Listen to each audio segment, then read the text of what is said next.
Well, this is the new MG Windsor Pro. It's a car which doesn't really need introduction because the MG Windsor, according to me, is the best EV right now, up to 20 lakh rupees. It doesn't matter which segment you're looking at, the MG Windsor is the best EV. But the Pro takes that game one notch up with a new battery pack, a 52 kilowatt hour battery pack, which gives it more range. It gets a range of 450 kilometers. It also gets ADAS features, a new interior, and some new features as well, including, of course, a powered tailgate and a few other things which make it a much more rounded package. And before, the prices for this car start at 17.5 lakh rupees for the first 8,000 customers. Yes, the first 8,000 customers for this car have a special price of 17.5 lakh rupees. You also get 3 years unlimited warranty as well as 3 years free servicing with this car. So it's a very well-rounded package. But is it the best car in this segment compared to its other rivals? I'll name some other rivals towards the end of the video review and tell you why maybe you should consider buying them as well. My name is Ashim Masih. If you come to the channel for the first time, please subscribe to it if you haven't done so. And also do follow me on Instagram. My handle is flashing below your screen, because if you follow me there, I'll feel a little more influential, and the manufacturers will send their cars to you much faster than they do. Let's get started with the new MG Windsor Pro.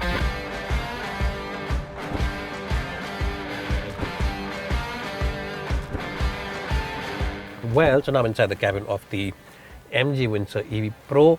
The biggest changes on the regular version compared to this car is the fact that you get these beige interiors. Now this cabin is completely beige, so it livens up the cabin, it lightens it up, and it makes you feel much more airy and much more brighter than it already is. Apart from this, you also get this huge screen, which you already had in the last gen car or the regular version of the car, and you now get additional features like cool front seats. You also get powered tailgate at the back. You also get 360 camera, and ADAS features are also available on this car. So you get things like lane keep assist and lane departure warning and stuff like that. So this is a very loaded car in terms of the equipment. You also get very nice and cushiony front seats, so very comfortable seats on long distance journeys, and lots of space to keep your odds and ends. Bottle holders over here on top of the AC vents, big places here to keep your cans, Diet Coke cans and stuff. Big tray down below because there's no gear lever. The gear lever is over here behind the steering wheel, and of course on this side you get controls for the indicators as well as the wiper. The only thing I think that MG should have done is that they should have given you physical buttons for the volume and physical buttons to adjust the rear view mirrors, because it takes a little getting used to finding where the menu is to adjust the mirrors, and sometimes it can be a cumbersome process. But apart from that, faultless cabin, good quality. Perception of the quality is quite good. Soft touch materials all across. Overall, I'll give the cabin of this car a good score of 9 out of 10. It really is a very comfortable and luxurious place to be in. Well, so if you're somebody who considers himself a chauffeur-driven passenger who always wants to be in the back seat of the car, then this is the best place to be. Knee room is massive, headroom also is more than sufficient, and it's generally a wide car at the back, which means you can easily have 3 occupants over here. So really, it's a very comfortable place to be. Nice and large windows as well, so it feels very bright and airy, and you get that big touchscreen over there, so you can easily check out the kind of consumption that you're doing, the kind of range you're left with, and of course you can tell the driver to modify the AC or change the station, because it's a very big screen. You can see it from the back. Also, the good point is that this backrest of the seat can easily be tilted back, and you can simply belt up and go off to sleep and tell your driver to just drive all the way till your final destination, where you can have parathas or whatever you want to have with your relatives. It's a very good place to be. No issues at all in the back seat. I'll give it a good score of 10 out of 10. Well, so in today's video, I'm going to tell you about the MG Windsor EV Pro. Yes, this is the Pro version of the car. Now, what are the figures of this car? The power and the torque figures are exactly the same. So you get the same 134 bhp, 200 newton meters of torque. The only difference, of course, is the bigger battery pack, 52 kilowatt hour battery pack, which gives this car a better range. The earlier car had 20% less range. This one has around 449 kilometers of range. That is the official claim, but knowing MG, their cars do come very close to the claim, so you can expect about 430, 425 to be achieved quite easily on a full battery charge once it's 100%, because we've driven the Comet, we've driven the ZSE, we've kept them in our fleet, and as long termers also, we've seen that they do come very close to the actual figures that they talk about, the claim figures that they talk about. So in that sense, these are genuine claims. Now, what you'll really appreciate about this car is, as I said before, the overall cabin. The layout of the cabin is quite good. Let me just talk about some negatives first, some things that could have been better. For example, the side view mirrors, they also need to be, controlled or adjusted via the menus over here, the menus, the sub menus. So you have to go through everything, and then you have to tap, tap, tap, and adjust the mirrors on both sides. So there aren't any physical buttons on the outside, which is a little irritating sometimes, because in case you're driving on the move and you want to change the way the mirror shows you what's behind, you have to go to the menu. So you have to take your eyes off the road a little bit. So I think MD should have given you some buttons over there, but that's the way it is. It's a car based on software and technology, and they aren't giving you too many buttons. The other thing is they should have given you a button for the volume, because that's also missing. Sometimes it's on the phone. You haven't connected your phone with your Bluetooth, because sometimes you don't want everybody to see who's messaging you and stuff like that in the car. You have to just go and fiddle around with the menus again and reduce the volume in case you're not on the song app or the music player app. So those are things which sometimes can get a little hassling, but these are small issues and really nitpicking, because if I give you a video review and I talk only about the positive, you end up saying that I've been paid to talk about positives, which I of course haven't been.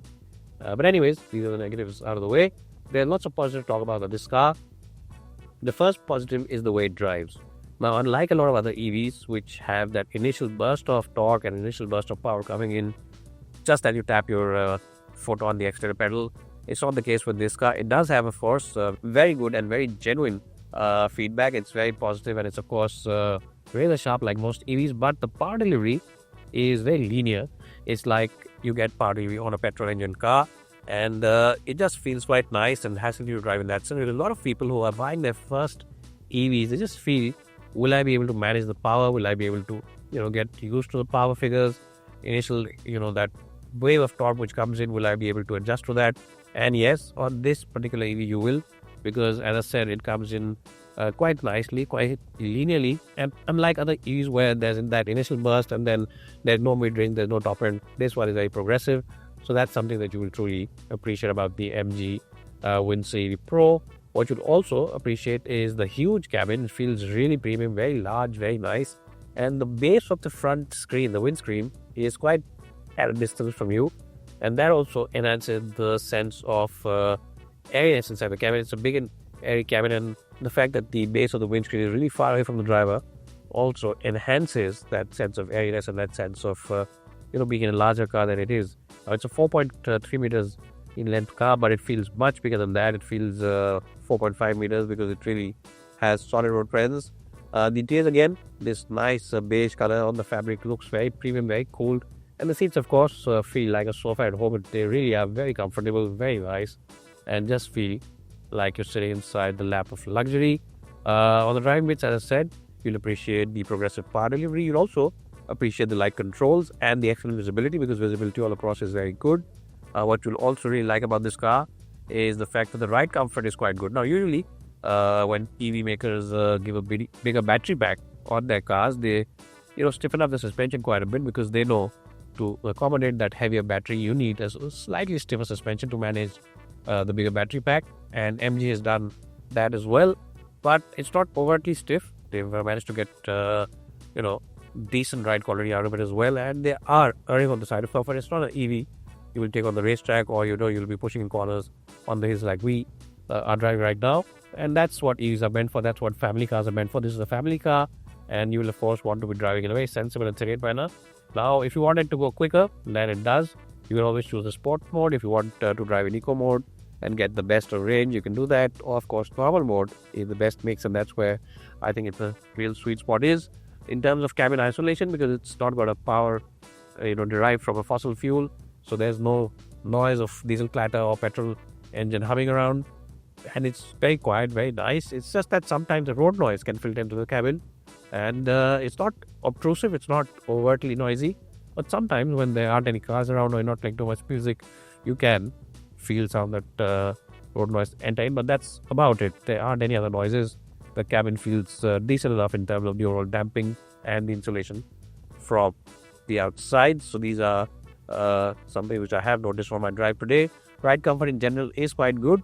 It's just that sometimes on those bumpy patches and on those broken roads in the city, some of those badly passive roads could enter the cabin, because as I said before, it is a car which has a slightly stiffened up suspension. So it's quite good on the highway, but sometimes it can just have one or two of those badly patchy roads. And in the cabin, overall though, I think for the price, for the services that MG is offering, they're offering you 3 years unlimited warranty. They're also offering you a service package for 3 years, and of course a whole lot of other benefits. You can check them out on the MG website. We'll put the link in the box below. For these kind of things, I think this car makes great sense. It's a no-brainer really. And is it better than the main rivals that are there, especially from Tata? Because the Tata Nexon and the Tata Curve are its main rivals, and even the Creta EV, you can say to a certain extent, is a rival for this car. Now, we'll of course have to drive all these cars side by side to give you a definite verdict of which one is better. But I think for the money, I think for the space that this car has to offer, of course for the road presence that this car has to offer, it really is a very good buy. It's a very sensible buy. It's a car which you can buy with your head and your heart, because your heart will say, what about the money that I'm spending? And of course you'll be comparing it with ICE vehicles. And when you compare it with an ICE vehicle, you'll see that the running costs and everything, if you include for 5 years or even 4 years, this car will come out to be just as affordable or just as cheap as an ICE vehicle will be. And I think even against other EVs, the MG Windsor makes great sense, especially if you consider buying it with the BaaS system, the battery and the service system, where of course you have to pay 4.5 rupees for this one per kilometer, and pay every month minimum charge of 1,000 kilometers, so 4,500 rupees go onto that. And that makes buying this car and having this car in your garage a very easy and breezy affair, because you don't have to pay upfront so much money. You can put that in a mutual fund, and of course after 5 years when you resell, you can probably get 60% of this car's value. I think there's about a program where MG will offer you 60%. I think it's 3 years, but they will offer that to you. You can check it out on the website, and you can of course, if you invest that mutual fund, get some monies back, 12% interest, 13% interest, CAGR. You can get decent money back if you don't want to invest all that money in one go. So really, MG has thought about everything. MG is making some great electric cars, and this car alone is right now in my book the best EV in the market, especially at this price point.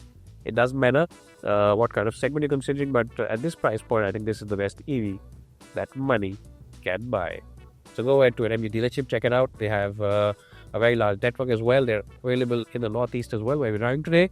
They're available quite easily all across North India, South India, as well as the western part of India. So they're well spread, and you will be happy to be owning this car, because I really have enjoyed driving it. There are some minor niggly issues, as I said. Side view mirrors and music control should have been there, but really those are things which you can easily not think about, because the overall pricing, the driving, the overall feel and the ownership experience of this car is second to none. Anyways, enough of me talking about the MG Windsor Pro. If you have enjoyed watching this video, give us a like. If you haven't enjoyed it, give us a dislike, and do comment below what else you would like to see. If you want to check out the rivals of this car, the Tata Nexon, check it out in the link below. If you want to check out the Punch EV, we check it out in the link below as well. Well, so what's my final verdict with the new MG Windsor EV Pro? This car comes across as the total package. It's much better rounded with the additional features, with the 450 kilometer range, and of course with the ADAS tech. It's also got a very luxurious interior, premium ride comfort, and it also has very good build quality. And at 17.5 lakh rupees, it offers you good pricing as well. What I'm trying to say is that it is a no-brainer.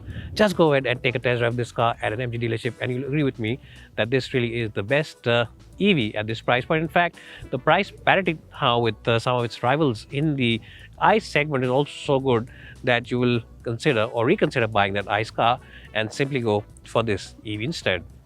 95 out of 100. And before you say that I'm starting to sound like an MG dealership person, it's time to end this video review.